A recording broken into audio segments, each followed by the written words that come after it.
Hello everyone, I'm making this video to show you a bunch of things you probably didn't know existed in The Witcher 3. But with the help of the Brothers in Arms mod, we can actually experience them. Some of these may have existed on consoles, but on PC they were never available. I made sure to check each and every one of them without the mod installed. Alright, starting with the existence of a female troll in the game's files. Those of you who played The Witcher 2 should probably remember the female troll who was jealous of Triss. If you want to help me, go back to your old man. No! Idiot, hew me redhead grope. And it seems they initially intended for the third game to feature a female as well. She seems to be a friendly NPC, unless you attempt to fight her, and she has her own unique lines. What? Turksy, no! For he troll me tell! Woman, you knock! She troll smack! You dies! Give life to me, troll! Ugly human! Now, based on what we do have in The Witcher 3, I speculate that the purpose of this troll could have been one of two things. Either it was supposed to be Dodger, one of the three YouTubers who inspired the farting trolls in the cave here in Skellige. Onion rot he must be. Omen scared. Clog bunghole with finger. Which, by the way, is the location where the troll spawns if you have the mod. It happens a couple of days after you clear the cave from the YouTuber trolls. And my second guess as to who this troll might be is Wham-a-wham's sister. I'll let it slide this time. But kill any other humans, and I'll come back and cut off your head. Understand? No! So if we do the Skellige's Most Wanted contract after we complete his quest, we can try and make a case for ourselves as a good Witcher, you know, talking about the monsters we spared, and in that case, the troll says that he knows Wham-a-wham, and more specifically that he knows of Wham-a-wham's yummy soup and his yummy sis. I spared the troll named Wham-a-wham, though I knew he'd killed some miners. Holy no! Make yum elfie swoop. And yum sissy soup. You see? He's not that bad. Now, I'm not entirely sure what a sis is, but I always thought that he meant Wham-a-wham has a pretty sister, which we never get to see. So perhaps this was meant to be her. There's not much of a resemblance, but it's the best I have. Feel free to tell me if you have any other theories. Changed my mind. Not about to parley with monsters. Come here. Just remembered, I left a cauldron on the fire. Moving on, we have several pieces of restored content with various characters at various points in the game. Starting with Triss, at her house, in case she had to torture the spy Avallac'h. By the way, a curious detail here is that even if you tell her to kill him, she likely doesn't actually kill him, suggesting that she really is a dear darling on the inside. Looks alive. Or maybe not, because listen to what she has to say later, if you have the mod installed. Feel all right? So. Why do you ask? Matter of that agent. Still bothering you? Of course. Pretty damn badly. I don't want to be like them. You're not. Never will be. Believe me. Ugh, Geralt. If you only knew what I think, what I feel when I see the next pyre. When I find the bodies of friends and adepts massacred so badly I can't possibly identify them. If you knew, you wouldn't be so sure. I can't say I blame her though, and generally it's a really good piece of dialogue, which should have definitely been part of the game. And speaking of that, here's another piece of dialogue which I think is somewhat out of character this time for Geralt, and may have been removed on purpose. When you speak to Avallac'h after the Battle of Kaer Morhen, and he reveals his plans for Gales, Geralt can suggest that they should just kill him, like they did Imlerith. Haven't mentioned killing Gels. Such drastic means are not always necessary. So you probably plan to offer him a deal. Brilliant deduction. Bravo. Want a deal? Talk to him? Trust him? I'd rather just kill him. That is precisely one of the reasons why Gels abhors your world, your senseless brutality. At times, one must use reason rather than blades. Fine. So what do you propose? Why to bring Gels here? Show him the truth of what happened.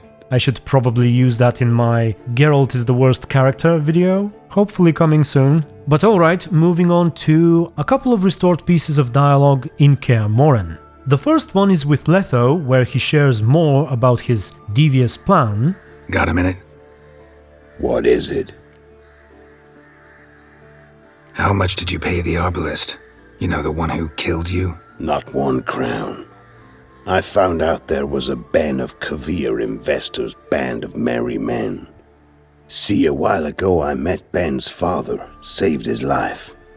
He was a master archer from Kavir, and I'd heard Ben took after his father in that respect. So I contacted him. We decided that if Vester ever tracked me down, Ben would shoot me before any real fighting broke out. Risky as plans go. Is it? Only thing I feared was someone besides Ben wanted to check if I was really dead. Or make sure I was by bashing my skull in.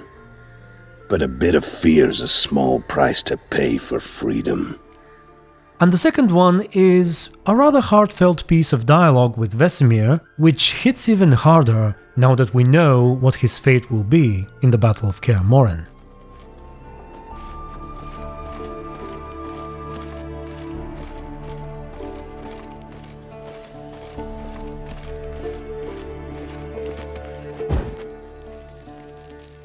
Yes? What is it, Wolf? So, ready for battle? How do you feel? Old. If things don't go as planned, take Syrian Run. As far away from here as you can. Not a chance. Won't abandon you. It's not a request, Geralt. I know, but I'm not your student anymore. Shame you aren't. Because it seems there's something I failed to teach you. That at times, you can't win without making a sacrifice. See you later, Vesemir. If I'm not mistaken, without the mod, Vesemir is simply not available for any dialogue at this spot, which is a shame because this is absolutely worth hearing.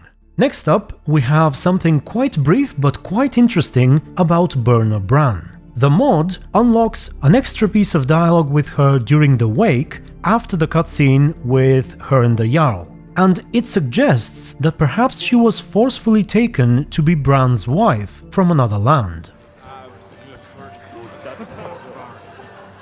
Let your woman roam alone. You stay here. We'll have another drink. We should go.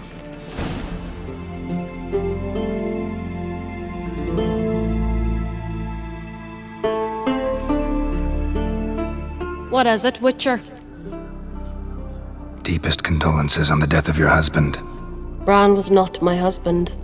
He was my heir ring. What's the difference? A husband declares his devotion to a woman. An heir of ring declares his ownership of her. Farewell. If there's any extra lore about Birna in Gwent or anywhere else, feel free to share it in the comments.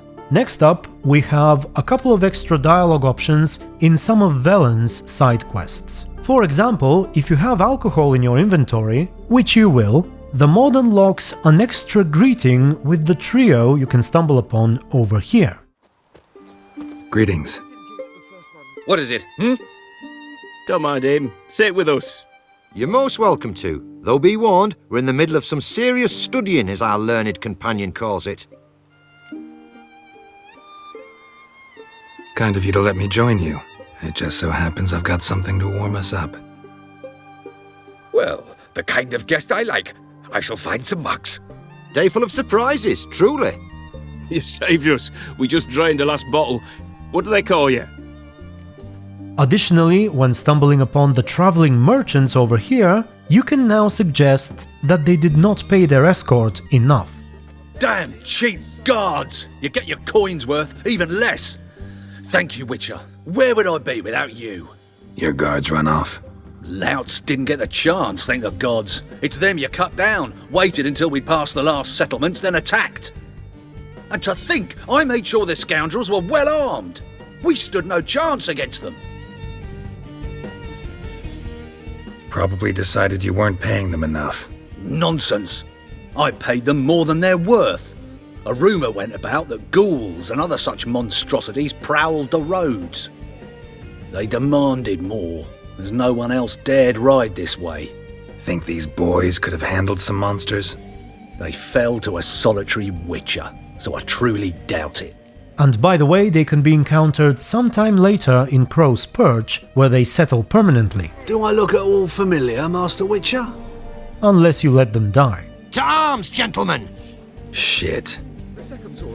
This is in case the first button breaks. Alright, next we have another wonderful piece of restored content, which I should have probably mentioned earlier, where I talked about killing Gales. But right after that, when going to Corine Tilly's house, there are a couple of new things you can do. First off, instead of directly heading to the portal, Avallac'h will mention his deal with Corine and briefly lead you upstairs, where he exchanges a few lines with her. Now this bit is a little tricky, and this is probably why it was removed, because it is very likely to clash with the cutscene you get about Corine and Sarah. So for everything to work properly, you must have already visited the house after killing Imlerith, but before doing this quest. That way you will have triggered the cutscene, and then the encounter with Avallac'h and Corine will play correctly.